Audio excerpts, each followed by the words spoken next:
You're listening to the Long Game Podcast. I'm your host, Sandra Scaiano. People, it's my anniversary show. 1 year. I have been talking long game for a full year. It's a pretty major milestone. And as the year has neared, I have been shown all the positives that have come from creating content consistently. So today, I'm sharing what I have learned from having a podcast for 1 year. The long game is consistency.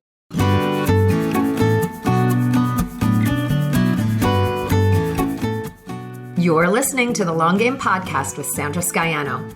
In a world where everyone is doing, it's easy to get lost in a sea of comparison, secret tricks, and promises of overnight success. The long game is my approach to business. The actual day in and day out philosophy that you have to show up, you have to do the work, and there's no quick fixes for long-term success. I'm a web designer, digital strategist, and energetic thinker, and I'm here to share the process and lessons I experience with my clients daily who are going through the same struggles of building a business as you are. We'll hear from successful entrepreneurs sharing their long game strategies, and I'm fun, so we're going to have a little fun along the way too. Thanks for being here. Let's get to today's episode.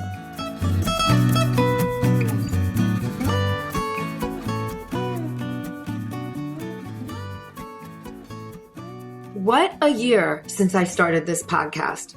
I launched during a global pandemic, right? Very towards the beginning of it. The Black Lives Matter movement became a force in social justice. Remote schooling became a total way of life. There was an intense presidential election and a winter calculating snow in feet instead of inches. The happenings in the world really shaped the content that I put out in my first year. Since I launched early into COVID, many of the episodes touched on, how it was affecting our lives and our businesses, from how women in particular were affected by the pandemic to the art that was being made to express our collective grief. No other time would I be creating this content. And that's a really intense thought to think about, that what is happening in the world is affecting what we're doing every day. And it's affecting our art and the content that we create. We were so in it. And there's a number of episodes of the long game in year one that were really a reflection of our shared experience at those times. How we adapt to new situations and a shared look at the world. I love that people were able to come on and express what they were going through and able to have that be heard by other people. And this was a platform to bring that out and further into the world. So this podcast has given me a platform, to share my interests and my perspective through art, through pop culture, and through business, my philosophy on business. I was able to share what I've studied, what's influenced me, the books that have really helped shape my thinking, the food that I love to eat. And most of all, the people that I've come across in my journey. I was able to share, these other women and their views and their ideas and our connection. As much as I wanted to share and have a platform for myself, I started the podcast to build a habit. In all my years of owning a business, I never created consistent content for myself. I know the value of it, and I show my clients how to build this out in their businesses. So much so that content has become a pillar of my own brand, but I never made time for myself to create it. I never created content for myself. My time was really client focused. And there were times throughout the years that I made content, but it was always event oriented or much shorter lived, not vast and ongoing and consistent. So this podcast has really been an exercise in consistency for me. I didn't have a plan laid out. I went week to week at times, and sometimes I was able to batch content ahead, but I let ideas come and be worked, into ideas for the podcast. I followed up with entrepreneur friends. Some of them really would spark something in me and say something or even mention something on social media. That was a spark for a whole episode. And I reached out to them and followed up on it. And guess what? Everyone said yes. Thank you. Thank you. So all the content is very timely that I created last year. but it's also evergreen. That was another goal of mine, was to create content that would last. So yes, if you listen to something, strategies update, but much of what we talk about on the Long Game podcast gives you an understanding of an approach that you can continue to build on as you grow your business and your ideas. One of the biggest lessons I hope to get across through my podcast is that this is your business and you can set it up any way you want. You can market it how you want. You can offer what you want, and you can decide who are the people that you want to spend your time with. We open our businesses to attain an idea of success. And for each of us, that means something different. It's important to recognize what you need for your business, what step you want to take to build, and then create your strategy for that. This podcast was me moving in a direction to scale my own business, long game style. All right, so I have mapped out 6 benefits of having a podcast for a year. So I'm just going to hop right in. I just shared my story of creating a habit. And now that I've persevered through the year and really shown up consistently for a year, I have this bank of content. This is a foundation for me to take to the next steps and scale my business. I could have chosen to go a social media route instead of the podcast, because that's also a way that people choose to find their voice and create consistent content. But for me, I needed this interim point, this interim step. And this was a broader content step that really fit for my life and for the ability to execute it. It wasn't just about writing ideas in a journal. I needed to be fulfilled with broadcasting something, putting it out there and getting feedback. So, the podcast was really a good choice for me. And now I'm able to make that next step into doing social media and maybe putting my focus there, because I have this bank of content that is very brand focused and really promotes me and my ideas and my philosophies in different ways. And having this consistent content to draw from, during the year, I was able to begin to use Pinterest as a platform to promote the podcast. It's another long game approach, building a following with consistency and keywords. I know that Pinterest is a search engine, not a social media platform. And we've talked about this in episode 29, so you can go back and listen to that, Pinterest Traffic Builder. So having content that I can use to write up engaging descriptions is drawing eyes to my work. And it's amazing. It's audience building, it's traffic building. And these were the elements that I needed for my own business, and to really look at what I've actually, how far my brand has come on the Pinterest platform in a short period of time. It's really intriguing. That banked content has given my team and I something to fill my account with and my page with. We took our time to learn it properly, to set up the account properly, not expecting results right away. And now we're able to reference this data on the platform, and when you look at data, when you have data, you're able to make informed decisions. You're able to see what content is resonating with people. You're able to build on that momentum and see who your audience is. So I not only see my stats in Pinterest and what's happening there, but also the stats of my overall podcast analytics. And this has really helped.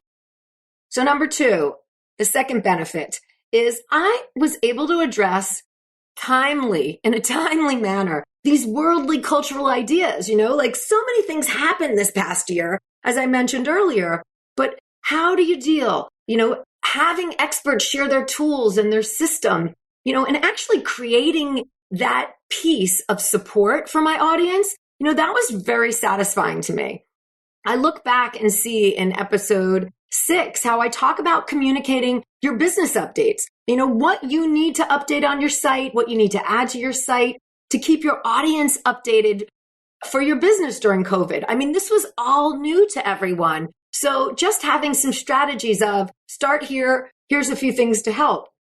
In episode 8, I shined a light of the activism that was being created and I highlighted specific artists. It was my approach to supporting the Black Lives Movement. So this podcast really became my platform. In episode 27, we talked about resilience. How much longer were we going to have to deal with all of this? Nobody knew, but we had that conversation. The tools shared and those conversations, they really helped to know that we were in it all together, right? And as the year progressed, I was able to share more of myself and my thoughts and the people in the world whose ideas are of interest to me. So that was just a pretty cool thing. Which brings me to benefit number 3. Benefit 3 for me is I shared not only my thinking and my expertise during those episodes, but I shared my own story across the podcast in multiple episodes. And the podcast really gave me a place where I could introduce myself, where I could reveal myself in different ways. Episode number 1, it was the big introduction and the general how I went from there to here story. But the real juice is in the bits of the story that we weave throughout our content for the audience. So in episode 9, I shared how I learned the concept of process from my first job at Carvel. Also, an early start in pop culture. I love being cemented in pop culture history and knowing the scoop on Fudgy the Whale. And all of you know the crow story, right? Episode 15, I talk about the crow and how that became my branding, inside of my branding. And the various stories I share about how I met and created connections with different women who were on as guests, like in episode 5, Holly Gillen. I've shared my love for art and my fine art background in many episodes. I mentioned episode 8 already, where I did the whole episode on activism through art. In episode 21, moving through, and how art is how I relax in episode 11. The long game is rest. I've shared my core values in episode 40 and my love of chocolate in episode 44. And the cool thing is, as I dive into what's next for me, I already know it's more stories to share, right? Year 1 just scratched the surface, and I really plan to go deeper. And some of the work that I've been doing in my own business now, story has just been popping up. So I'm really excited to have the platform to continue to share, let those stories out. So I shared my story. This is benefit 4. And yes, I was able to share my expertise as well. So many of the episodes involve strategy and business strategy. The solo episodes I create are really built upon foundational ideas that I work with my clients on to grow their businesses. The long game is showing up. The long game is finding your voice. The long game is systems, relationships, noticing. All of these are concepts that I was able to highlight, and they really mean something. They're not just a title. They are a philosophy. They're an additive, a way of seeing, a way of being a business owner. And really, they boil down to my philosophy on business. And we talk strategy with so many guests too, from episode 3, Facebook ads with Laura Ball, to launch strategies with Krista Smith in episode 16, to working smarter, not harder in episode 43. It was a step in talking about what I do on a broader scale, infusing strategy throughout the business building process. And, a favorite of mine this year was doing multiple episodes on the course and membership process. This is an area where my expertise has really grown in the past few years. And I'm able to bring that forward through those episodes. I'm really touched when I hear people respond by saying, "What you said made me realize," and they go on with their thought. That is satisfaction to me right there. All right, number 5, the benefits of having a podcast for a full year. This podcast has helped me hone in on what process works for my business. There's so many factors that go into how to grow a business, and I've learned that it all starts with the business owner. Understanding my own individual goals and how I define success, that's allowed me to keep choosing the path that's right for me. The process of producing the podcast for the past year has also taught me about my own work process, when it comes to creating content. What are the best ways for me to harness my ideas? How am I going to make it work with my VA? What are the systems we need to get this live every week? And ultimately, what do I want to talk about and feature? And the number 6 benefit of having this podcast this year. This one is nearest and dearest to my heart. The best part of having a podcast is that it's another way for my daughter to learn from me. Besides seeing the process and understanding that I'm recording, yes, I holler to the whole house, like, shut up, I'm going to record. My daughter has started asking to listen to my podcast at bedtime. She's got an Echo device in her room, and I play children's podcasts for her at night, and that's how she falls asleep. And she's started asking to listen to The Long Game. And I love seeing her and taking in what's being created, right in our own home. She's understanding that and seeing what's being produced. And she's learning that she can make an impact with what she does. And she's learning that she can put herself and her artwork out there just like her mom does. So, that's a big one for me, guys. So the long game style is really understanding that the build is over time. And it's crazy to me that I'm feeling the full effects of the podcast now, like 1 year later. It took a long commitment to feel this wave of feelings and impact from what I'm doing. Anytime the going got tough with planning or recording, I just went forward. Stopping wasn't an option. I didn't know how far I'd go, but I just kept and keep going. And so much has happened in the past month as I work up to this date and recording this episode. I'm being pitched for guests to come on my show every week. People I see or people write to me that they're listening to the show, or they drop me a note, or they ask me how the podcast is going. There's an energy about it, and they're associating me with it. The activity around this milestone mark of 1 year has really shown me the benefit of consistency. And here's the real facts. I went from 0 people engaging with content that I created to almost 5,000 downloads. And this is real people listening and engaging weekly and monthly with my content. My work, it can be found everywhere now. iTunes, Spotify, and even Amazon Podcasts, which not everyone gets on because you have got to be creating consistently for a time period to be accepted on that platform. This means that more people can find me. And as I move forward, my audience is going to grow exponentially.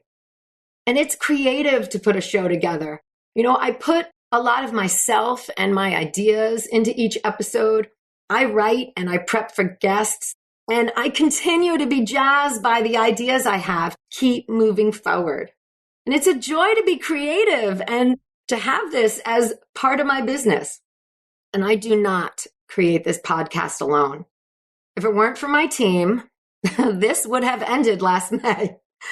Maybe. Just kidding. I'm not sure. But really, I want to thank my numero uno, Grace, who keeps us on schedule, moves this podcast along each week, and spearheads the Pinterest campaign. And I also want to thank Phyllis, who handles the production aspects of the podcast. Seriously, these 2 women working together allow for me to only have to handle the content. I write and record, and Grace and Phyllis handle the rest. It's no small feat week after week. So a big thank you out to you guys. And I want us to say a sincere, heartfelt thank you to everyone who has approached me saying they've listened. It happens in different ways on different days, but it's a boost that keeps me going. So thank you, everyone. I love doing this, and I'm even more lit up than ever to bring year 2 to you. So stay tuned for epic long game ideas. Those of you who are with me, be sure to hop on iTunes and leave me a review.